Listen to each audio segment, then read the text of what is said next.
பூஜையோ குத்தி தள்ளும் காலையோ ஜல்லிக்கட்டோ தேர்தல் மல்லுக்கட்டோ நல உதவி பணிகளோ தொற்று நோய் பிணிகளோ உதவிக்கு நண்பனாய் தொகுதிக்கு அன்பனாய் கூப்பிட்ட குரலுக்கு ஓடி வரும் உங்கள் எங்கள் அன்பு சகோதரர் டாக்டர் சி விஜயபாஸ்கர் அவர்களுக்கு இந்த அருமையான வாய்ப்புக்கு நன்றிகளை கூறி என் வணக்கங்களை தெரிவிச்சுக்கிறேன். புதுக்கோட்டை மாவட்டம் தமிழ்நாட்டிலேயே இந்தியாவிலேயே ஒரு சிறப்பு வாய்ந்த மாவட்டம். 100 வருஷம் கண்ட நகராட்சி. ஒரு காலத்துல இது ஒரு தனி நாடு. திரு ராஜா ராஜகோபால தொண்டைமான் இந்தியா கிட்ட ஒப்படைச்ச நாடு. ஒரு செல்ஃபி எடுத்து அடுத்தவங்க இடத்த ஆட்டைய போடணும்னு நினைக்கிற சிஎம் இருக்கிற ஊர்ல தான் நாட்டையே கொடுத்த மன்னர் வாழ்ந்த பூமி. தனி கரன்சி தனி கொடின்னு வாழ்ந்த ஊரு புதுக்கோட்டை மாவட்டம். முதல் பெண் மருத்துவர் டாக்டர் முத்துலட்சுமி ரெட்டி கிட்ட இருந்து நம்ம அண்ணன் டாக்டர் சி விஜயபாஸ்கர் வரைக்கும் இந்த நாட்டுக்கு அர்ப்பணித்த மண்ணு. வாரி வழங்குறதுலயும் தீமைகளை துரத்துறதுலயும் இந்த மண்ணுல வாழ்ற ஒவ்வொருத்தரும் ராஜாதான். இந்த மண்ணுக்கும் இந்த மக்களுக்கும் வணங்கி என் பேச்சை ஆரம்பிச்சுக்கிறேன். இன்னைக்கு சேலத்துல திமுக இளைஞரணி மாநாடு நடக்குது. அந்த மாநாட்டுல ஹைலைட் ஐட்டம் டான்ஸ் தான். காவாலையா காவாலையான்னு ஆடிக்கிட்டு இருக்காங்க. பெரியார் ஐயா அண்ணா ஐயா ஆரம்பிச்ச கட்சி இன்னைக்கு காவாலையா கிட்ட வந்து நிக்குது. இதெல்லாம் எங்க போய் சொல்ல? இதுக்கு 2ஆம் கருணாநிதி 3ஆம் கருணாநிதி எல்லாம் குத்தம் சொல்லி பிரயோஜனம் இல்ல. ஏன்னா முதல் கருணாநிதிய மக்கள் பத்தி கவலைப்படாம மாநாடா மயிலாடா பார்த்து ரசிச்சிட்டு இருந்தவரு. இதுல இந்த மாநாட்டுல 4வது கருணாநிதி என்ட்ரி கொடுத்திருக்காரு. இன்ப நிதி தாத்தா அப்ப பேர மகன் இன்னும் எத்தனை பேருக்குதான் இவங்க பல்லாக்கு தூக்க போறாங்கன்னு தெரியல. இது இளைஞரணி மாநாடா இல்ல குடும்ப கும்பாபிஷேகமானே தெரியல. இதுல திமுக காரங்க பேசுவாங்க, பிறப்பின் அடிப்படையில பிரிக்கிறது தான் சனாதனம்னு. நீங்க என்ன பண்றீங்க? கருணாநிதி ரத்தம் மட்டும் முதல்வர் ஆகணும், மத்தவங்க எல்லாம் முட்டாள் ஆகணுமா? இதுதான் திமுகவோட கொள்கையா? எதிர்த்து கேட்டா எங்களால முடியும், எங்களுக்கு வாரிசு இருக்குன்னு வாய்சவடால் பேச்சு பேசுறாங்க. ஒரு பன்னி கூட தான் ஒரே பிரசவத்துல 10 குட்டி போடும். அதெல்லாம் தகுதின்னு ஏத்துக்க முடியுமா? அதெல்லாம் ஒரு தகுதியா? யார்கிட்ட வந்து பேசுறாங்க? எங்க புரட்சி தலைவருக்கு வாரிசு இல்ல. இன்னைக்கு எங்க புரட்சி தலைவர் மறைஞ்சு 37 வருஷம் ஆகுது. ஆனாலும் தமிழ்நாட்டு மக்கள் மனசுல இன்னும் அவர் வாழ்ந்துகிட்டே இருக்காரு. இன்னும் 300 வருஷம் ஆனாலும் எங்க புரட்சி தலைவர் தமிழ்நாட்டு மக்கள் மனசுல வாழ்வாங்க. எங்க அம்மா புரட்சி தலைவிக்கும் வாரிசு இல்ல. ஆனா புரட்சி தலைவி ஒட்டுமொத்த தமிழ்நாட்டு மக்களையும் அவங்க பிள்ளைங்களா பார்த்தாங்க. ஒட்டுமொத்த தமிழ்நாட்டு மக்களும் அவங்கள அம்மாவா ஏத்துக்கிட்டாங்க. அவங்களுக்கு அப்புறம் தமிழ்நாட்டு மக்களை காக்கிறதுக்காக நம்ம அண்ணன் எடப்பாடியார் களத்துல நின்னு இந்த திமுக செய்யற அராஜகங்களை தட்டி கேட்டு மக்களோட மக்களை களத்துல நின்னு போராடுறாங்க. சமூக நீதியை கடைபிடிக்கிற தலைவன் அப்படி இருக்கணும், கட்சி அப்படி இருக்கணும். ஆனா திமுக சமூக நீதி பத்தி பேச வருமா? பேச முடியுமா? நேருக்கு அப்புறம் இந்திரா காந்தியா இவங்க என்ன சங்கர மடம் நடத்துறாங்களான்னு கேட்டவங்க திமுக காரங்க. அவங்க எல்லாம் இன்னைக்கு எங்க போனாங்க? இன்னைக்கு அவங்க குடும்பம் மட்டுமே முதல்வராகணும், தலைவனா வரணும். கருணாநிதி குடும்பம் திமுக கட்சிக்காரங்களை மட்டும் இல்ல, ஒட்டுமொத்த தமிழ்நாட்டு மக்களையும் கொத்தடிமைகளை ஆக்கணும்னு முயற்சி பண்றாங்க. அது அதிமுக வேடிக்கை பார்க்காது. எதிர்காலம் வரும், நம் கடமை வரும். இந்த கூட்டத்தின் ஆட்டத்தை ஒழிப்போம். பொது நீதியிலே, புது பாதையிலே, புது ஆட்சியை மக்களுக்கு படைப்போம்.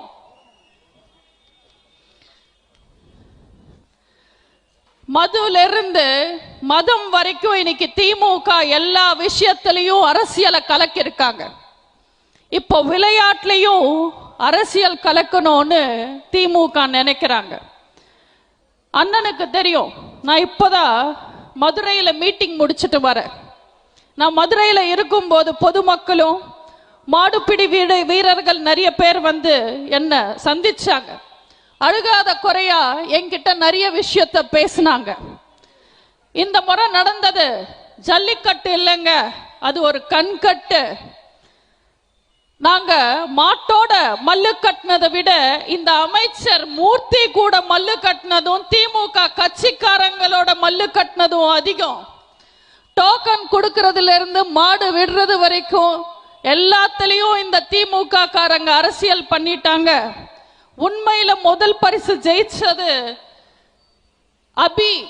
அபிசித்தர் என்ற சிவகங்கை வீரன். ஆனா முதல் பரிசு அமைச்சர் மூர்த்தியோட சொந்தக்காரங்களுக்கு அறிவிச்சிட்டாங்கன்னு சொல்றாங்க. இவங்கெல்லாம் எங்க அரசியல் பண்ணணும்ன்றது தெரியாம பண்றாங்க திமுக.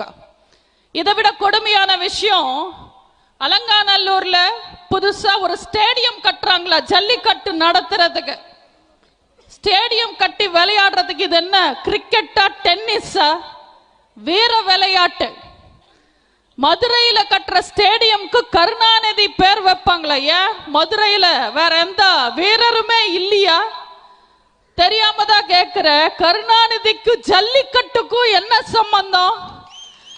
ஜல்லிக்கட்டுக்கு தடைய கொண்டு வந்ததே கருணாநிதி காங்கிரஸ் கூட்டணி அரசுதான். இன்னைக்கு என்ன இவங்க ஜல்லிக்கட்ட கொண்டாடுறாங்க?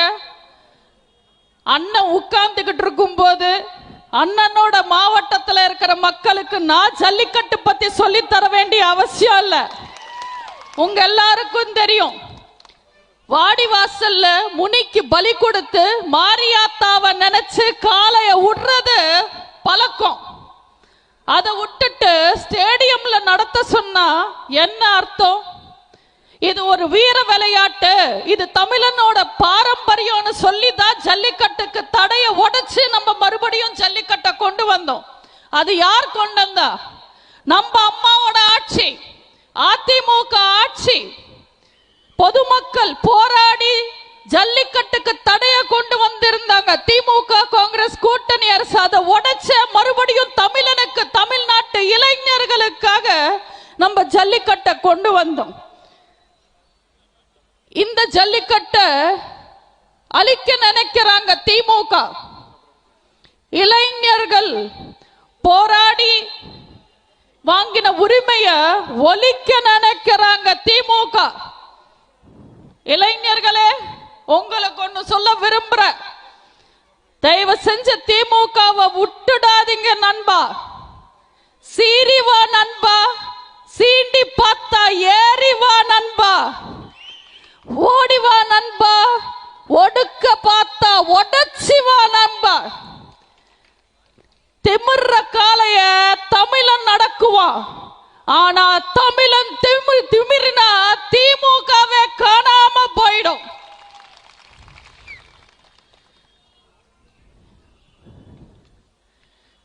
புரட்சி தலைவர் பொன்மன செம்மல் அவர்களோட 107வது பிறந்த நாள் விழா பொதுக்கூட்டம். இது சிறப்பு பொதுக்கூட்டம். அண்ணா எனக்காக ஏற்பாடு செஞ்சிருக்காரு.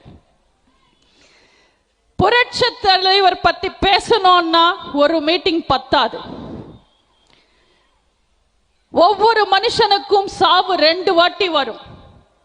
ஒன்னு மூச்சு நிற்கும் போது, அது உடல் ரீதியான மரணம், அது எல்லாருக்குமே வரும். இன்னொன்னு அந்த மனுஷனை பத்தி பேசிக்கிட்டே இருக்கிற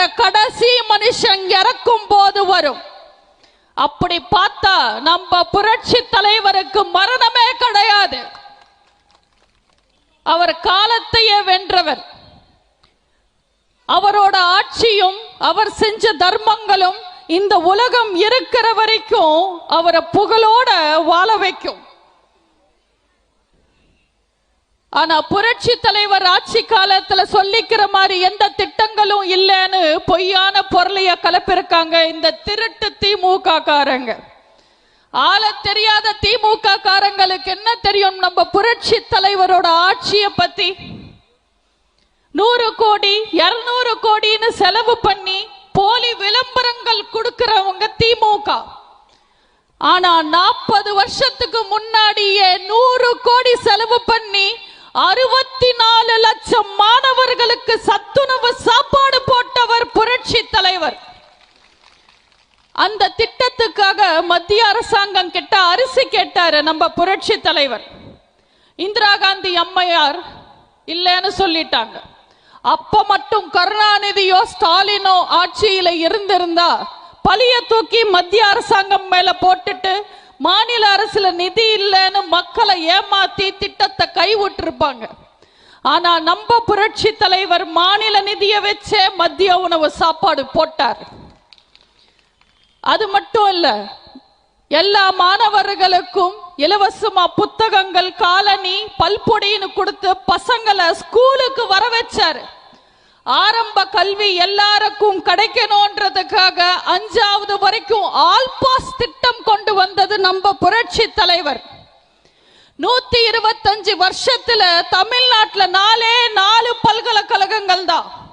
புரட்சி தலைவர் Anna university, Bharathiar university, Bharathidasan university, Annai Teresa university, Thanjavur Tamil யூனிவர்சிட்டின்னு எத்தனையோ பல்கலைக்கழகங்களை கொண்டு வந்தார்.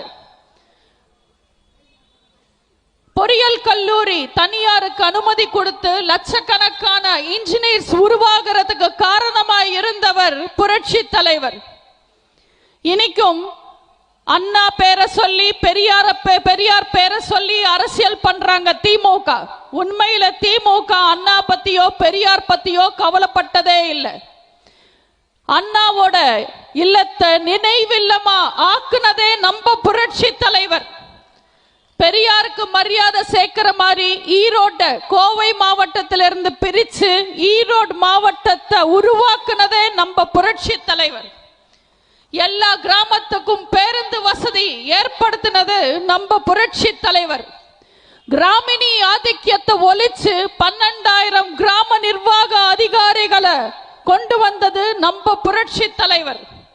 10வது முடிச்சவங்களுக்கு 50 ரூபாய், 12வது முடிச்சவங்களுக்கு 150 ரூபான்னு கொடுத்து மாணவர்களை ஊக்கப்படுத்தினது நம்ம புரட்சி தலைவர். எத்தனையோ 1000 விதவை பெண்களுக்கு சத்துணவுல வேலை கொடுத்தவர் நம்ம புரட்சி தலைவர்.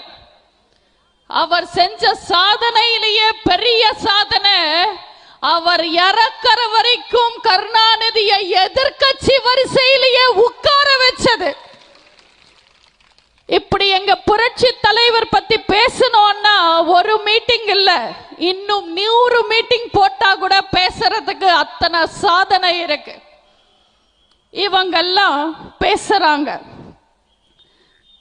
புரட்சி தலைவர் மறைவுக்கு அப்புறம் அப்பப்ப தப்பு தவறி திமுக ஆட்சிக்கு வரும். ஆனா திமுக ஆட்சிக்கு வந்த ஒவ்வொரு முறையும் தப்பு தவறுகளை தவிர வேற எதுவுமே செய்யறதே இல்லை. அதனால ஏமாந்து ஆட்சியை கொடுத்த மக்களே உடனே திமுக கிட்ட இருந்து அந்த ஆட்சியை புடுங்கிப்பாங்க. 2வது முறை திமுக ஆட்சிக்கு வந்த சரித்திரமே கிடையாது. இந்த ஆள தெரியாத திமுக காரங்க சமீபத்தில் உலக முதலீட்டாளர்கள் மாநாடுன்னு ஒரு மாநாடு நடத்தினாங்க சென்னையில். அந்த மாநாட்டிலையும் ஹைலைட்டா இருந்தது ஊ சொல்றியா மாமா, ஊ சொல்றியா மாமான்னு ஒரு பாட்டும் டான்ஸும். கண்டிப்பா இது நம்ம விளையாட்டு பிள்ளை, அதான் விளையாட்டு அமைச்சர் உதயநிதி ஏற்பாடாதான் இருக்கும். ஏன்னா அவர் அவங்க தாத்தா மாதிரியே கலையை ரசிக்கிறவர். 2ஆம் கலைஞரா, வாலிப கலைஞரா, பால் டாயில் பாய்க்கு பட்ட பேர் பாருங்களேன். அந்த மாநாடு நீங்க எல்லாம் பார்த்திருப்பீங்க. நீங்களே சொல்லுங்க, உலக முதலீட்டாளர்கள் மாநாடுன்னு ஒண்ணு நடத்தினா அதுக்கு யார கூட்டிட்டு வரணும்? அம்பானிய கூட்டிட்டு வந்திருக்கணும். ஆனா இவங்க ஆண்ட்ரியாவை கூட்டிட்டு வந்தாங்க. ஏன்னா அவங்களால முடிஞ்சது, அவங்களுக்கு தெரிஞ்சது அவ்வளவுதான். அந்த கவர்ச்சி மாநாட்டில் ஸ்டாலின் பேசுறாரு, திமுக ஒரு பாசாட்சி, ஒரு மாசாட்சின்னு பேசுறாரு. மனசாட்சி இருக்கிற எவனாவது இது ஒத்துப்பானா? இதுவா பாசாட்சி? இதுவா மாசாட்சி? போட்ட அத்தனை திட்டங்களும் ஃபெயிலு, அமைச்சரெல்லாம் ஜெயிலு, அலையறாங்களா கிடைக்குமான்னு அலையறாங்க பெயிலு. இதுவா மாசாட்சி? இந்த ஆள தெரியாத திமுக ஆட்சி எதுல எல்லாம் பாஸ், எதுல எல்லாம் ஃபெயிலுன்னு நான் சொல்றேன். உறுப்பினர் சேர்க்க ஃபெயிலு, மூலப்பத்திரம் ஃபெயிலு, நீட் ரத்து ஃபெயிலு, மதுவிலக்கு ஃபெயிலு, வெள்ள நிவாரணம் ஃபெயிலு, உரிமை தொகை ஃபெயிலு, சட்டம் ஒழுங்கு ஃபெயிலு, பேரிடர் மேலாண்மை ஃபெயிலு, பெண்கள் பாதுகாப்பு ஃபெயிலு, உட்கட்சி பூசல் ஃபெயிலு, உள்ளாட்சி நிர்வாகம் ஃபெயிலு, நிதி நிர்வாகம் fail, fail fail fail fail.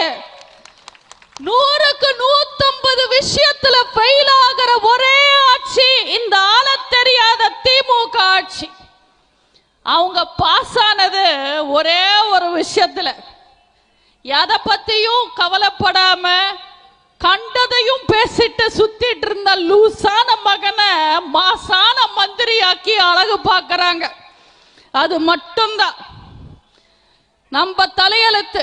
இவரை நாளைக்கு துணை முதலமைச்சரா அறிவிச்சாலும் அறிவிச்சிடுவாங்க. உதறிக்கிட்டே இருக்கிறவர் முதல்வர், உளறிக்கிட்டே இருக்கிறவர் துணை முதல்வர். விளங்கிடும் தமிழகம். இப்பெல்லாம் ஸ்டாலின் எந்த ஃபங்க்ஷனுக்கு போனாலும் பிக் பாஸ் ஆங்கர் கமல்ஹாசன் மாதிரி கைய கட்டியா பிடிச்சுக்கிட்டு நிக்கிறாரு. நான் கூட ஏதோ புது ஸ்டைல் போல இருக்கேன்னு பார்த்தேன். அப்புறமா சொன்னாங்க அவருக்கே தெரியாம அவர் கையை ஆடிக்கிட்டே வந்து மைக்க தட்டி விட்டுடுதுன்னு. என்னடா ஒருத்தருக்கு உடம்பு முடியல, அதை போய் இந்த அம்மா இப்படி பேசுறாங்களேன்னு நினைக்கிறவங்களுக்கு நான் பதில் சொல்றேன். நம்ம புரட்சி தலைவருக்கு குண்டடிப்பட்டு குரல் சரியா வராம இருக்கும் போது என்னெல்லாம் கிண்டல் பண்ணாங்க திமுக காரங்க. நம்ம அம்மா புரட்சி தலைவி உடம்பு முடியாம ஆஸ்பத்திரியில படுத்துக்கிட்டு இருக்கும் போது என்னெல்லாம் கிண்டல் பண்ணாங்க திமுக காரங்க. இப்போ எங்க முறை? என்ன பொறுத்த வரைக்கும் மரியாதை கொடுத்தாதான் திரும்பி மரியாதை கிடைக்கும். மரியாதை என்னன்னு தெரியாத திமுக காரனுக்கு என்னைக்குமே மரியாதை கொடுக்க முடியாது. எனக்கு ஒரு விஷயம் புரியல ரொம்ப நாளாவே. 5 வருஷத்துக்கு முன்னாடி ஸ்டாலின் என்ன சொன்னாரு? செந்தில் பாலாஜி திருட, திமுக ஆட்சிக்கு வந்ததும் அவர் அரெஸ்ட் பண்ணிடுவோம், புலல்ல போட்டுடுவோம்னு சொன்னார். அதுதானே செஞ்சிருக்காரு. ஆனா இன்னைக்கு செந்தில் பாலாஜி அரெஸ்ட் பண்ணா அத்தனை அமைச்சர்களும் ஆர்ப்பாட்டம் பண்றாங்க, போராட்டம் பண்றாங்க. ஸ்டாலின் சீண்டி பார்க்காதீங்க, நோண்டி பார்க்காதீங்கன்னு வீடியோ எல்லாம் விடுறாரு. அதே அவங்க பொன்முடி கேஸ்ல தீர்ப்பே வந்துடுச்சு. இப்ப சைலண்டா வேடிக்கை பார்க்கறாங்க. இப்ப ஸ்டாலின் சீண்டாத நோண்டாதன்னு வீடியோ விட மாட்டேன்றாரு. ஒருவேளை கட்டிங் அதிகமா கொடுத்தாதான் சவுண்ட் அதிகமா கொடுப்பாங்களோ? எனக்கு தெரிஞ்ச ஸ்டாலின் பயந்திருப்பாரு. ஒரு வாட்டி சீண்டாத நோண்டாதன்னு வீடியோ போட்டதுக்கு 5 அமைச்சர் வீட்டுல ரெய்டு, ஒருத்தருக்கு ஜெயிலு. இதுக்கு மேல வீடியோ விட்டா என்ன ஆகும்னு ஸ்டாலினுக்கே நல்லா தெரியும். உங்க எல்லாருக்கும் ஞாபகம் இருக்கும், மோடி சென்னை வரும்போது, ஸ்டாலின் எதிர்கட்சி தலைவராக இருக்கும் போது மோடி சென்னைக்கு ஹெலிகாப்டர்ல வந்தாரு. ஹெலிகாப்டர்ல வந்த மோடிக்கு வீட்டு வாசல்ல இருந்து கருப்பு கொடி காட்டினாரு ஸ்டாலின். இன்னைக்கு அதே மோடி சென்னைக்கு வராரு. அதே ஸ்டாலின் யாரு? சர்வாதிகாரி ஸ்டாலின் போய் பார்க்கிறாரு. எப்படி? சரவணா பவன் ஹோட்டல் சர்வர் மாதிரி செவரோரமா நின்று பார்க்கிறாரு. இதுல ஹைலைட், ஏர்போர்ட்ல மோடியை ரிசீவ் பண்ணும்போது ஸ்டாலின் வெள்ளக்கொடை பிடிச்சிக்கிட்டு நின்னாரு. அது பார்த்த உடனே எனக்கு 23ஆம் புலிகேசி படத்துல காமெடி தான் ஞாபகம் வந்தது. எதிர்நாட்டு ராஜா தியாகு வரும்போது 23ஆம் புலிகேசி வடிவேலு வெள்ளக்கொடி ஆட்டிக்கிட்டே வெளியில வருவார் சமாதானம் பேசுறதுக்கு. அதே மாதிரி இருந்தது. நான் ஒன்னும் கற்பனையில பேசல. மோடி வரும்போது ஏர்போர்ட்ல ஸ்டாலின் வெள்ளக்கொடை பிடிச்சுக்கிட்டு நின்னாரு. இது உண்மை. நீங்க எங்கேயாவது வெள்ளக்கொடை பார்த்திருக்கீங்களா? வெள்ளக்கொடை பார்த்திருக்கீங்களா? நீங்க எந்த கடையில வேணும்னாலும் போய் விசாரிச்சு பாருங்க, கருப்பு கொடை கிடைக்கும். ஏதாவது ஃபேன்சி ஸ்டோரா போனீங்கன்னா சிவப்பு கொடை, நீல கொடை, டிசைன் கொடை எல்லாம் கிடைக்குமே தவிர வெள்ளை கொடை கிடைக்காது. வெள்ளை கொடி காட்டினா அசிங்கம். அதனால வெள்ளை கொடையோட நிக்கிறாரு ஸ்டாலின். இதுதான் சர்வாதிகாரி ஸ்டாலினோட தைரியமும் வீரமும். ஹிந்தி எதிர்ப்புன்ற ஒரு விஷயத்தை கையில எடுத்துதான் திமுக என்ற கட்சியை வளர்ந்தது. இன்னைக்கும் திமுக என்ன பிரச்சனை வந்தாலும் அவங்க கையில எடுக்கிற முதல் ஆயுதம் ஹிந்தி எதிர்ப்பு. சமீபத்தில் ஸ்டாலின் டெல்லி போயிருந்தாரு. அந்த டெல்லி நிகழ்ச்சியில ஸ்டாலினுக்கு முன்னாடி ஒரு போர்டு ஸ்டாலின் முக்கியமந்திரின்னு ஹிந்தியில எழுதியிருந்தது.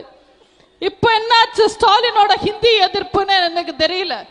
ஏன் டாக்டர் சார், ஒருவேளை அதுதான் ஹிந்தின்னு ஸ்டாலினுக்கு தெரியாம போயிருக்குமோ? அப்படிதான் நினைக்கிறேன். இவங்கெல்லாம் வீரன்னு பேசுறாங்க.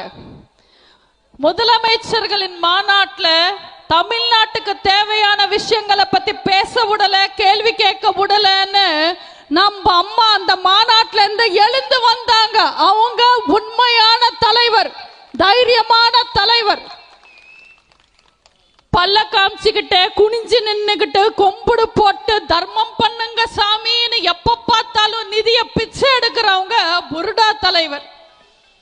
நீங்க பாத்தீங்கன்னா மோடி எப்ப தமிழ்நாட்டுக்கு வந்தாலும் நீட்டை ரத்து பண்ணுங்க, எய்ம்ஸ் ஆஸ்பத்திரி கட்டுங்க, காவேரி தண்ணி கொடுங்கன்னு ஸ்டாலின் கேட்க மாட்டார். எப்ப பார்த்தாலும் சந்தைக்கு போனோம் ஆத்தாவையும் காசு கொடு, சந்தைக்கு போனோம் ஆத்தாவையும் காசு கொடுன்ற மாதிரியே நிதி கொடு, காசு கொடு, பணம் கொடுன்னு ஒரே நச்சு பண்ணுவாரு.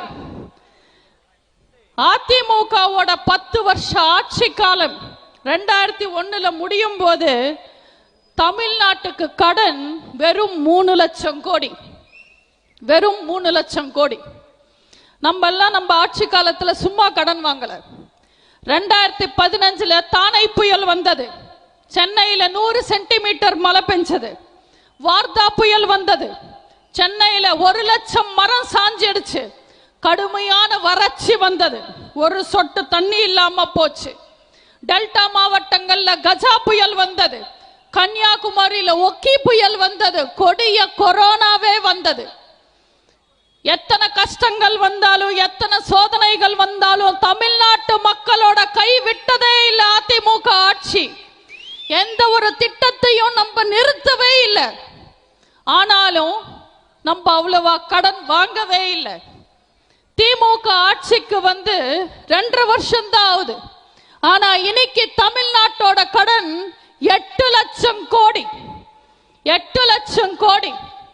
ஒரு தமிழன் தலையிலையும் இன்னைக்கு 2 லட்சம் கடன் இருக்கு. எதனால?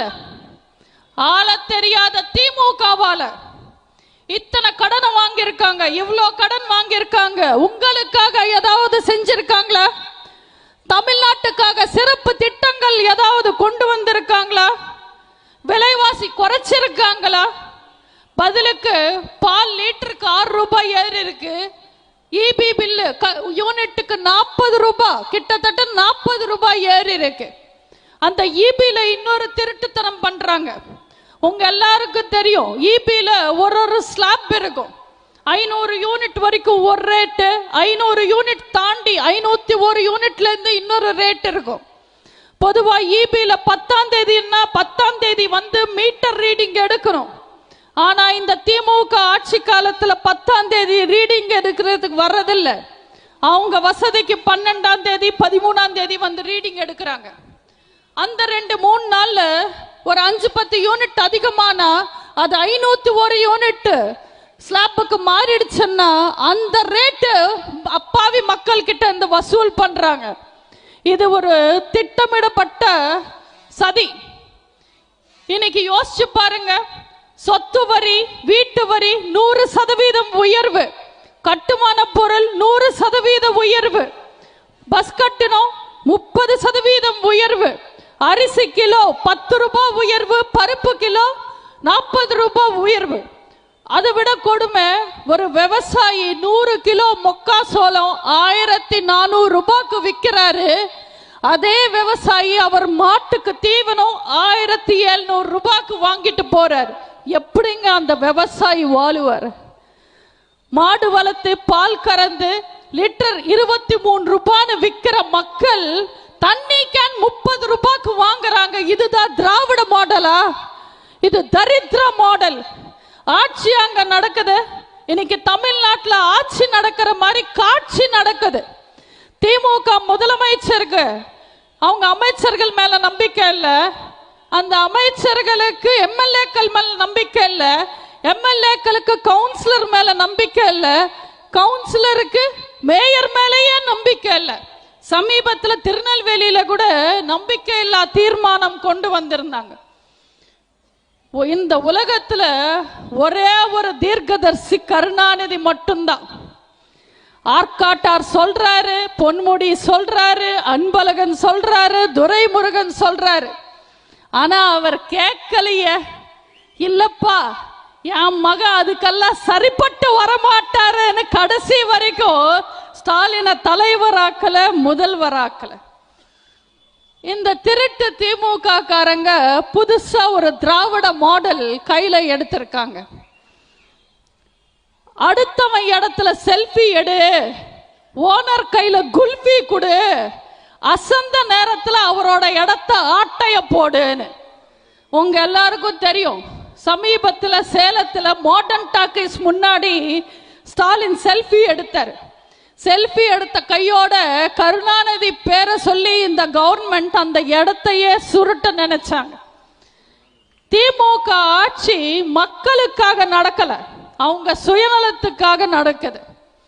10 வருஷம் அதிமுக ஆட்சி காலத்துல நாங்க எத்தனையோ திட்டங்கள் கொண்டு வந்தோம். ஆனா அந்த திட்டங்கள் முடிகிற நேரத்துக்கு திமுக ஆட்சிக்கு வந்தது. திமுக ஆட்சிக்கு வந்ததும் எல்லா திட்டங்களுக்கும் திறப்பு விழா மட்டும் நடத்திட்டு எல்லா போர்ட்லயும் கருணாநிதி பேர் போட்டுட்டாங்க.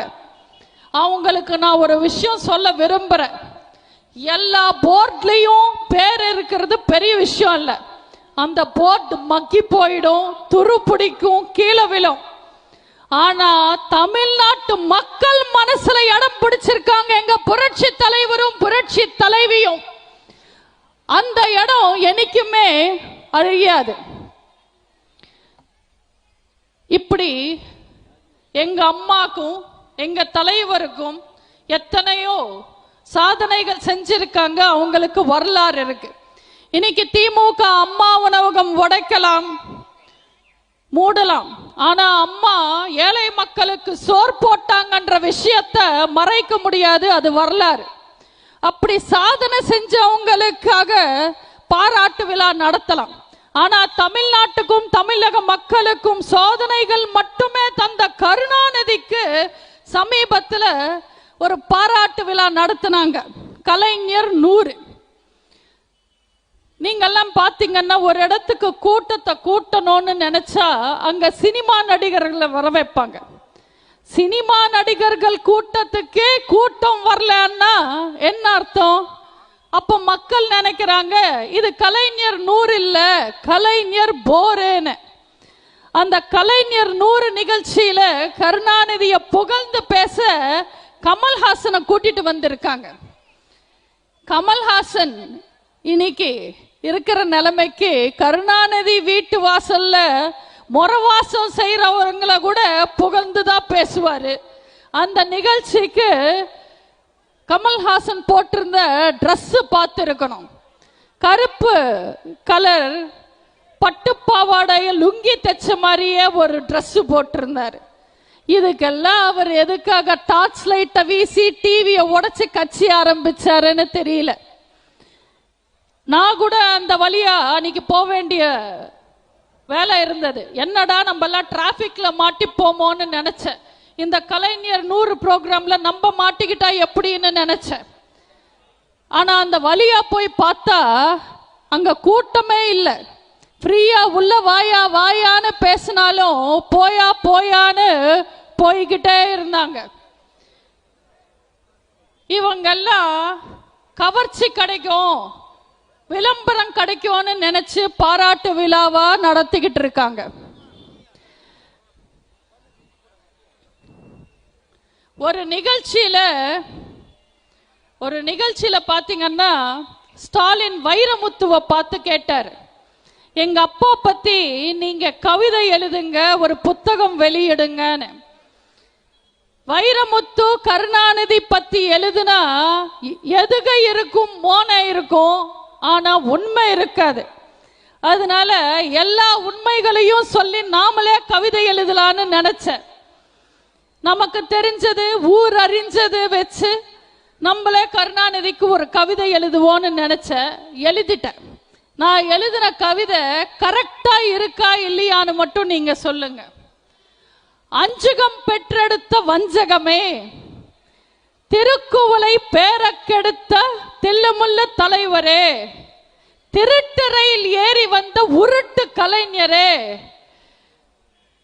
குறுக்கு வழியில் ஆட்சியை பிடிச்ச திருட்டு முதல்வரே, விஞ்ஞான ஊழலில் கில்லி நீங்கள் ஒருவரே, கச்சதீவை தாரை வாத்தவரே, காவேரி நதி அடமானம் வைத்தவரே, ஈழத்தமிழன் ரத்தம் குடித்து இனமானம் வித்து வருமானம் பார்த்தவரே, மனைவி இருக்க இணைவியை இணைத்து கொண்டவரே, சிபிஐ ரெய்டு விட்டதும் காங்கிரஸை அணைத்து கொண்டவரே, கட்சிய களவாடி குடும்பத்திடம் ஒப்படைத்த கருப்பு கண்ணாடியே, அத்தனை திருடர்களுக்கும் நீதான் முன்னோடியே, ஆமை போல் அதிக நாள் வாழ்ந்த கருணாநிதியே, கட்டுமரமே, எங்க அம்மாவை கண்டதும் வரும் ஜுவரமே, மஞ்சள் துண்டு போட்டவரே, மக்கள் பணம் சுருட்டினவரே, கடைசி தேர்தல் நடிகரே, கலெக்ஷன் தலைவரே, ஆள தெரியாதவரின் தந்தையே, போல்டாயில் பாயின் தாத்தாவே, போதும் போதும் நீங்கள் பீச்சிலே படுத்து ஓய்வெடுங்கள், உங்கள் மகன் ஸ்டாலின் திமுகவை பேச்சலையே கெடுத்து ஓய்வெடுப்பார். தரித்திரம் பிடித்த திமுகவின் நரித்தனம் மிகுந்த கருணாநிதியின் சரித்திரம் இதுவே. இவங்களெல்லாம் நம்பி இன்னும் கட்சியில இருக்காங்க பாருங்க, அவங்கள சொல்லணும். இந்த திமுக கட்சிக்காரங்களை பார்த்தா எனக்கு ரொம்ப பாவமா இருக்கும். அயல் கிரகத்துல வாழ்றவங்களை கூட புரிஞ்சுக்கலாமே தவிர இந்த திமுக காரனை நம்மளால புரிஞ்சிக்கவே முடியாது. ஒரு வித்தியாச பிறவிங்க இந்த ஊபிஸ். நீங்க எல்லாம் பாத்தீங்கன்னா 70-80 எல்லாம் தமிழ்நாட்டுல நிறைய ஹிந்தி படம் ரிலீஸ் ஆகும். பாபி, ஷோலே, யாதோं की பாரத்னு நிறைய ஹிந்தி படம் ரிலீஸ் ஆகும். எப்பவுமே ஹவுஸ்ஃபுல்லா ஓடும். எல்லாரும் மக்கள் போய் பார்ப்பாங்க. அந்த படத்துல என்ன பேசுறாங்க என்ன பாடுறாங்கன்னு யாருக்குமே புரியாது. குத்து மதிப்பா அங்கங்க கை தட்டி ரொம்பவே ரசிச்சு பார்ப்பாங்க. அதே நிலைமைதான் திமுக காரங்களுக்கு. அந்த திமுக தொண்டனுக்கு அவங்க கொள்கை என்னன்னே தெரியாது. குத்து மதிப்பா கை தட்டிக்கிட்டே குறுக்கு வழியில குருட்டுத்தனமா போய்கிட்டு இருப்பாங்க. நீங்க பாத்தீங்கன்னா 5 வருஷத்துக்கு முன்னாடி செந்தில் பாலாஜி திருட நான் அரெஸ்ட் பண்ணுவேன்னு சொன்னாரு ஸ்டாலின். அன்னைக்கு திமுக காரன் கை தட்டினான். இன்னைக்கு அதே செந்தில் பாலாஜிய நல்லவரு, அரெஸ்ட் பண்ண கூடாது, அவர் இலாக்கா இல்லாத அமைச்சர்ன்றாங்க. அதுக்கும் திமுக காரன் கை தட்டுறான். பிஜேபி கூட கூட்டணியில இருக்கும் போது பிஜேபி சிறந்த கட்சி, குஜராத்ல சிறந்த முதல்வராக இருக்காரு மோடின்னு பேசினாங்க. அதுக்கு திமுக காரன் கை தட்டினான். இன்னைக்கு அதே பிஜேபிய அது ஒரு மதவாத கட்சி, மோடி கெட்டவர்னு பேசுறாங்க. அதுக்கும் திமுக காரன் கை தட்டுறான். என் மகனை அரசியலுக்கே கொண்டு வர மாட்டேன்னு ஸ்டாலின் சொன்னாரு. அன்னைக்கு திமுக காரன் கை தட்டினான்.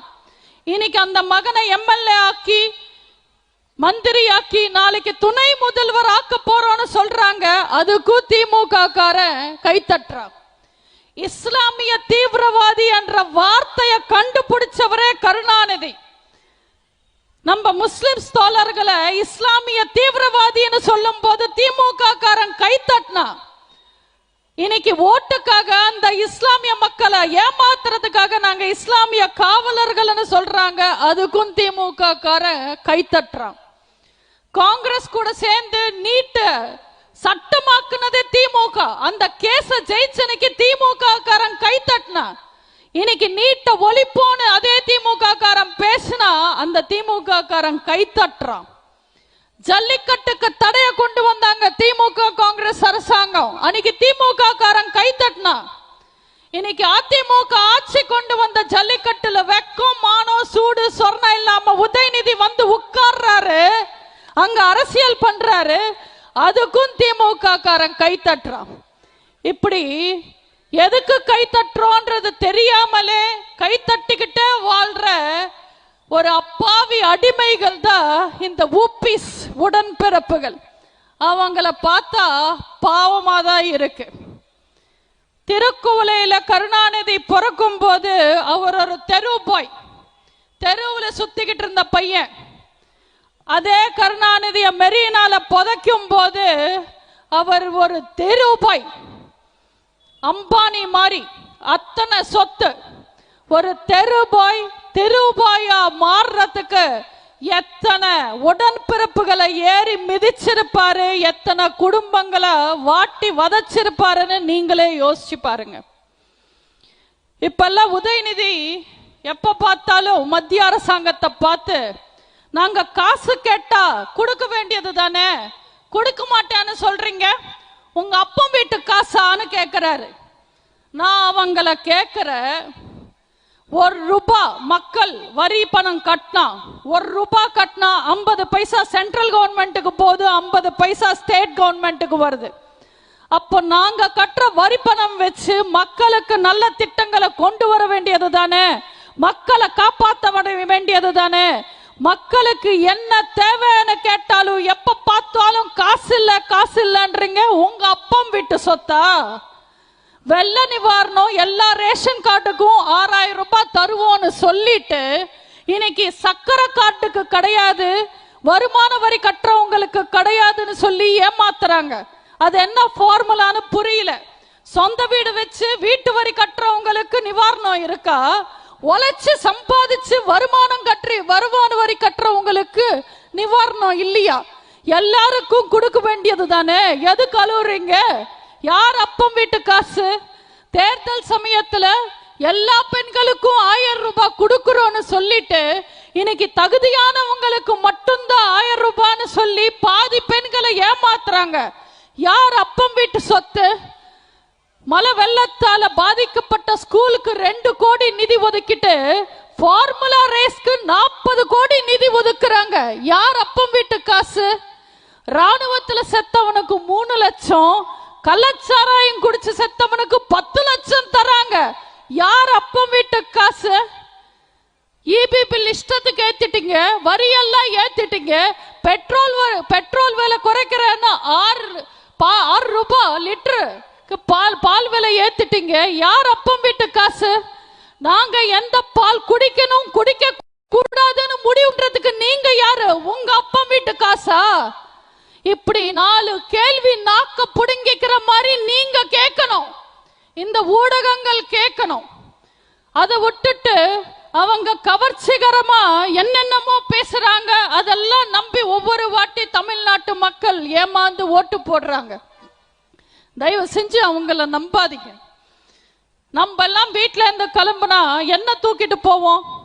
என்ன தூக்கிட்டு கிளம்புவோம்? செல்போன் தூக்கிட்டு கிளம்புவோம். ஆனா உதயநிதி செங்கலை தூக்கிட்டு கிளம்புறாரு மக்களை ஏமாத்துறதுக்கு. நம்ம எல்லாம் சமீபத்துல ஈரோடு எலெக்ஷன்ல வேலை பார்த்தோம். சம்பந்தமே இல்லாம ஈரோடுக்கு மதுரை எய்ம்ஸ் செங்கலை தூக்கிட்டு வந்து மதுரையில எய்ம்ஸ் எப்ப வரும்னு கேட்கிறாரு. மதுரைக்கும் ஈரோட்டுக்கும் என்ன சம்பந்தம்னு அங்க இருக்கிற மக்களுக்கு யாருக்குமே புரியல. மக்களை ஏமாத்துறதுக்காக உங்களை இந்த முறை வந்து செங்கல் காமிச்சு கேள்வி கேட்டாரன்னா பதிலுக்கு நீங்க கேள்வி கேளுங்க. நான் உங்களுக்கு சொல்லி தரேன். உதயநிதி இந்த பக்கம் வந்தா நீங்க கேளுங்க. உதயநிதி உதயநிதி என்னாச்சு நிவாரண நிதி? உதயநிதி உதயநிதி என்னாச்சு உரிமை நிதி? உதயநிதி உதயநிதி என்னாச்சு பென்ஷன் நிதி? உதயநிதி உதயநிதி என்னாச்சு நீட் கதி? உதயநிதி உதயநிதி என்னாச்சு காவேரி நதி?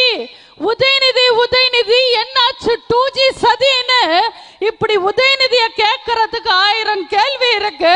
இந்த பக்கமா வந்தாருன்னா தயவு செஞ்சு நீங்க கேளுங்க. நீங்க இப்படி கேட்டீங்கன்னா நல்லா இருக்கும். சும்மாவே அப்பாக்கும் மகனுக்கும் உதறது. நீங்கெல்லாம் கேள்வி கேட்டீங்கன்னா இன்னும் அதிகமாவே உதரும். 10 வருஷம் அதிமுக ஆட்சி காலத்துல, அதுல குறிப்பா 4 வருஷம் அண்ணன் எடப்பாடியார் ஆட்சி காலத்துல என்ன தப்பு செஞ்சோம் நாங்க? என்ன தப்பு செஞ்சோம் நாங்க? நாங்க ஆட்சி காலத்துல இருக்கும் போது, அதிமுக ஆட்சி காலத்துல உங்க வீட்டுக்கு மிரட்டுறதுக்கு கவுன்சிலர் வந்து நின்னாங்களா? கோர்ட்டு வாசல்ல கொலை விழுந்ததா? தமிழ்நாட்டு பெண்களுக்கு பாதுகாப்பு இல்லாம போச்சா? தமிழ்நாட்டுல ஜாதி சண்டை, மத சண்டை, இன சண்டை, மொழி சண்டை வந்ததா? தமிழ்நாட்டை நாங்க அமைதி பூங்காவா தானே வச்சிருந்தோம். 52 வருஷம் ஆச்சு அதிமுகவை ஆரம்பிச்சு. இந்த 52 வருஷத்துல கிட்டத்தட்ட 31 வருஷம் நாங்க ஆளுங்கட்சியா இருந்திருக்கோம். மக்களுக்கு பிடிச்ச கட்சியா இருந்திருக்கோம்.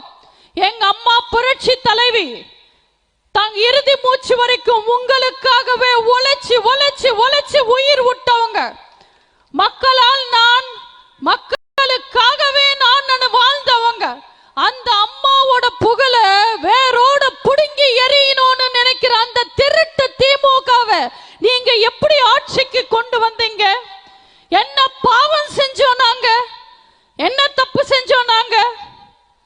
மக்கள் சேவை செஞ்சது தப்பா? மாணவர்களுக்கு மடிக்கணினி கொடுத்தது தப்பா? தாய் குலத்தை காத்தது தப்பா? தாலிக்கு தங்கம் கொடுத்தது தப்பா? மழைநீர் சேமிப்பு திட்டம் தப்பா? அரசு பள்ளி மாணவர்களுக்கு இடஒதுக்கீடு கொடுத்தது தப்பா? கொரோனா காலத்துல எங்க ஆட்சி தப்பா? பொங்கலுக்கு பணமும் பரிசும் கொடுத்தது தப்பா?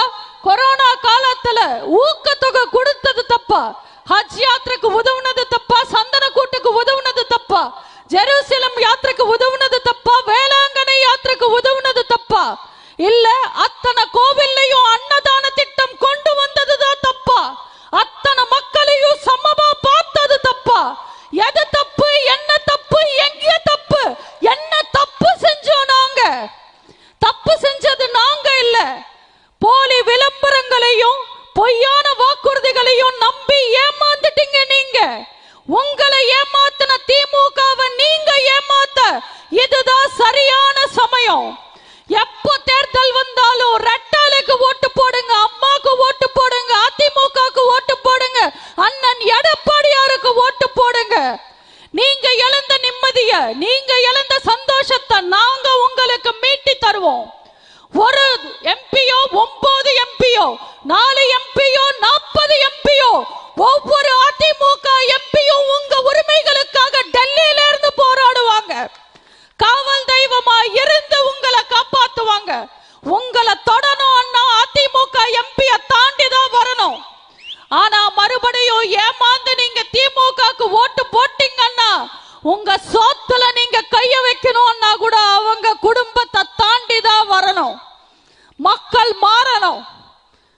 என்ன நடக்குதுன்றது கவனிக்கணும். ஊடகங்கள் மாறணும். உண்மையை ஊருக்கு எடுத்து சொல்லணும். இன்னைக்கு அண்ணன் எடப்பாடியாரோட தலைமையில அதிமுகவோட வளர்ச்சியும் எழுச்சியும் பார்த்து ஸ்டாலின் பயந்து போயிருக்காரு.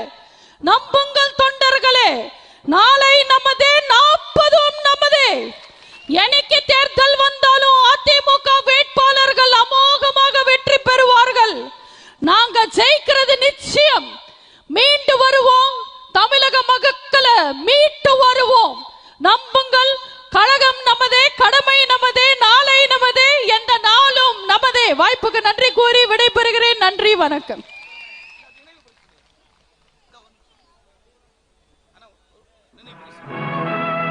நமது வெற்றியை